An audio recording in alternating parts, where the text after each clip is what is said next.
μου απάντησες όμως. Μιλάς για τους ανθρώπους που έχουν πτώσεις ανθρωπίνως, ανεβοκατεβάσματα ή μιλάς για μια και για τους συνεχόμενη? δύο, αν οι πτώσεις του δεν τον ανεβάζουν και δεν τον καλλιεργούν και δεν τον ομορφαίνουν και δεν τον κάνουν να μπαίνει στα υπέροχα όντα, αν δεν το κάνουν να είναι ποταμό ζωής, ως λέγει και ο Χριστός, οι δικοί μου ποτάμια ζωής θα γίνουν ποταμοί ζωής. Σου λέει, για να έρθεις μαζί μου, μία προϋπόθεση, θα εκφράζει ζωή. Στη χαρά, στη θλίψη, στη δυστυχία, στον πόλεμο, θα είσαι ζωή. Δηλαδή θα είσαι ποταμός, ποταμός σημαίνει ύπαρξη ζωής. Οι άνθρωποι χωρίζονται σε δύο ειδών, Ιωάννη. Το λέει ο Δαβίδης, σε πιστούς και άπιστους, αλλά εγώ θα σου το πω αλλιώς για να το αντιληφθείς πιο απλά, στη διανόηση. Χωρίζονται λοιπόν οι άνθρωποι σε εκείνους τους ποταμούς της υπάρξης που εκφράζουν ζωή, ανεξάρτητα τι ζουν και που ζουν. Είναι ισορροπημένοι εσωτερικά και δεν προέρχεται κάτι από τα εξωτερικά. Δηλαδή, οι άνθρωποι αυτοί οι ποταμοί ζωής και είναι και οι άλλοι άνθρωποι που είναι οι ποταμοί θανάτου. Μεταφέρουν τη σκιά του θανάτου, την ύπαρξη του θανάτου, στη διανόησή τους, στη χαρά τους, στις τελείες τους, στις επιδημίες τους, που όσα και αν έχουν πάλι θα δυστυχούν και κουβαλάνε θάνατο, και είτε πλούτη είτε δυστυχία πάνω τους, φτώχεια, αυτά που λένε οι άνθρωποι, τα φαινόμενα.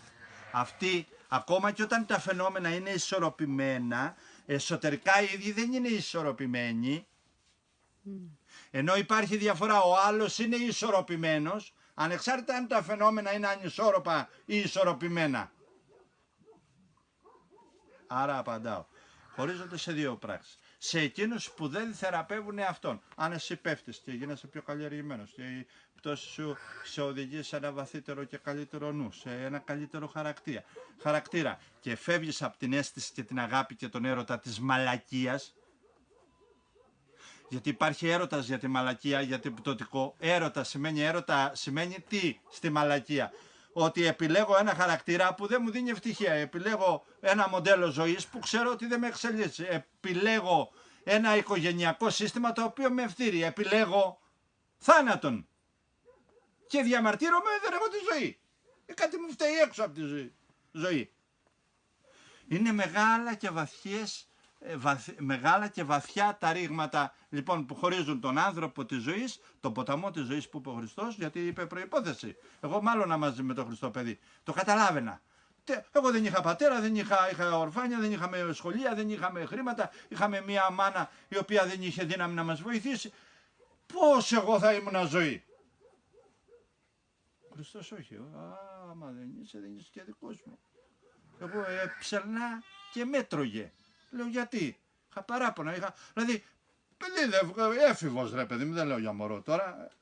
Ωραία, και μιας και αναφέρεσαι στα παράπονα. Πάμε τώρα να σου πω πρώτα τη διάδα. Η διάδα. Πάμε. Οι άνθρωποι της ζωής. Οι άνθρωποι της ζωής χωρίζονται σε δύο τύπους. Σαν να είναι κουνέλι που γεννάει δύο κουνέλια. Λοιπόν, ο ένας από αυτούς είναι άνθρωπος της ζωής υπό όλες τις συνθήκες και θα δίνει ζωή υπό όλες τις συνθήκες. Είτε χαίρεται είτε κλαίει, είτε σε αγκαλιάζει είτε σε απομακρύνει.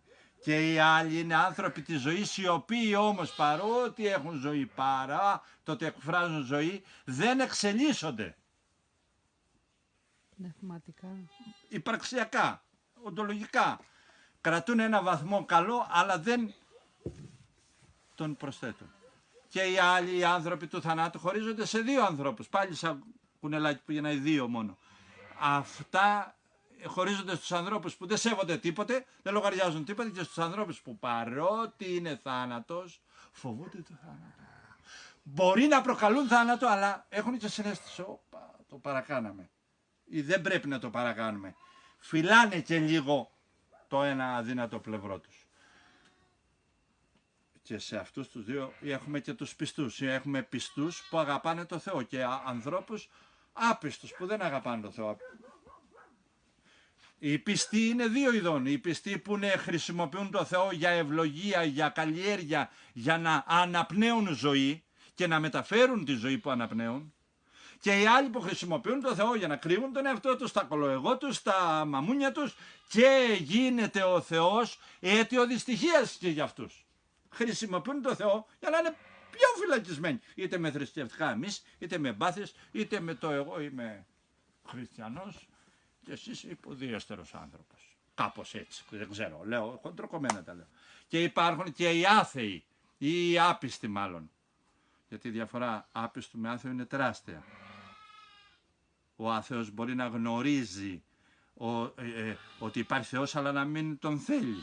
Σου λέει ναι υπάρχει αλλά δεν τον θέλω. Ο άπιστος αμφιβάλλει. Σου λέει μπορεί ναι μπορεί και όχι. Ξέρω εγώ ποιος είναι αυτός και ανακατεύεται με τον εαυτό του. Χωρίζονται και εκείνοι σε δύο ανθρώπους. Στον άπιστο που σέβεται, ανθρωποπαθός, ανθρωποειδός, κοινωνικά, σέβεται, ναι, έχει την κουλτούρα σου. Αλλά βλέπει αυτός που σέβεται πώς χρησιμοποιείς το Θεό. Μου έλεγε κάποιος, εγώ μου λέει με το Θεό δεν τα πάω καλά, αλλά βλέπω ότι εσένα σου κάνει καλό. Γιατί σε κάνει πιο ολοκληρωμένο, πιο καλλιεργημένο, πιο ισορροπημένο. Έχεις μια σχέση καλή μαζί του. Το βλέπε. Και τον άπιστο εκείνον που είναι αμφιβολίας, απιστίας, αυτό δεν θέλει να ακούει ούτε για το καλό, ούτε για το τίποτα. Είναι οι άνθρωποι που καβαλάνε το εγώ τους στη πανεβόλτα. Άρα λοιπόν η απάντηση είναι, οποιοσδήποτε, ακόμα και αν καλός να είναι και δεν πέφτει, αλλά δεν εξελίσσεται, είναι πρόβλημα. Δεν εκφράζει ζωή, είναι πρόβλημα. Ο άνθρωπος δεν έχει πιθανότητες κατά το Χριστό ως αυθεντικό δάσκαλο της ζωής, τι λέει. Δύο κυρίως δεν υπηρετείς. Ή θα είσαι η υπαρξιοντότητα ζωής ή η οντότητα θανάτου. Μέσα σε κατάσταση δεν χωράει. Συνήθως χωράει στο ανέβασμα της ηλικίας. Δηλαδή είσαι παιδί, έχεις μία αθωότητα. Φτάνεις νέος, έχεις μία παράταση χρόνου. Αλλά από ένα σημείο και ύστερα κλείνουν τα όρια πνευματικά. Είναι σαν να λέμε ένα παιδί δεν θα δουλέψει. Στα 17 άντε αστεμπελιάς, στα 20 σας κάνει και τη ζωή του, αλλά στα 30 πρέπει κάτι να κάνει. Έτσι είναι και με το πνεύμα. Κάποια στιγμή κλείνει αυτή η χαλαρότητα και αποδεικνύεσαι η ύπαρξη ζωής, η ύπαρξη θανάτου. Δύο κυρίως. Ή πιστός ή άπιστος. Ή καλός ή κακός. Μισό καλός δεν είναι πρόβλημα. Ή ερωτικός ή ανέραστος. Και ερωτικός δεν εννοώ σεξουαλικός, εννοώ έρωτα, στάση ζωής. Γιατί αυτή τη λέξη τη χρησιμοποιώ και οι άνθρωποι με το ερωτικό σπακούν αμέσως στο μυαλό τους πιάνει άλλα πράγματα. Ενώ έρωτας είναι η στάση που έχεις προς τη ζωή. Είδες στις σοπαχτές, ο Δαβίδ τι έλεγε, 17 χρόνια προσεύχονταν για να εκφράσει τον έρωτα που αισθανόταν, την αγάπη που αισθανόταν η ψυχή του προς το Θεό. Και ήθελε να εκφράζει μέσα από αυτό κάθε ψυχή που ήταν η πρώτη της αγάπη ο Θεός.